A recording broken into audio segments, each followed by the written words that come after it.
mga kabentusa, andito naman tayo ngayon at magmamassage po ako sa client ko ngayon. At dahil po nasa hotel po siya ng Tenjard Hotel, ay papunta na ako ngayon. Kaya ngayon mga kabentusa, di ka samahan niyo ako mga kabentusa.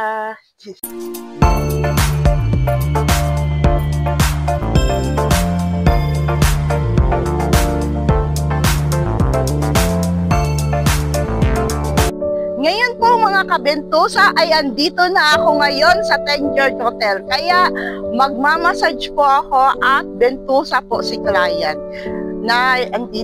Kaya bit-bit ko yung bentusa glass at massage oil ko. Yun.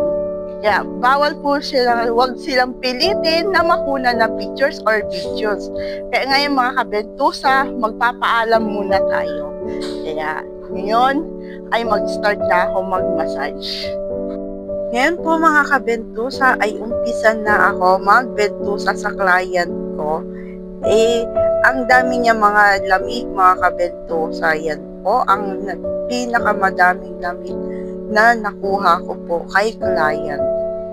At binintusa ko po siya at maayos naman yung massage ko sa client ko. Kaya ito ay focus muna dahil napatay yung apoy sa ipapasok ko po sa bentusa glass. Yan po ay papasok ko na to. Oh, yun. Nakuha ko pa rin ang lamig sa katawan niya. Dahil nagre-reklamo to si client. Ang sakit-sakit na daw yung likod niya. Frozen body daw yung kinare-reklamo niya sa akin.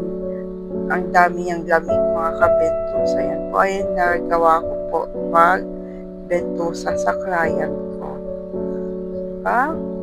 Ayan mga kabentusa. 100% legit to mga kabentusa. Buti na lang nakita nila yung FB page ko at YouTube channel. Yan po ay na bentusa ko po kay client.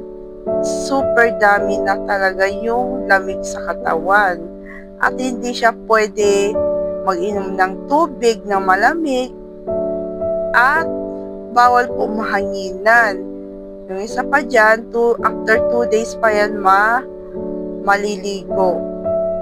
At po, 24 hours pahinga muna at huwag muna maligo. Mga kabentusa. Mga kabentusa ay pauwi na ako ng bahay at tapos na yung massage ko sa client ko. Kaya ngayon mga kabentusa, home sweet home mga kabentusa.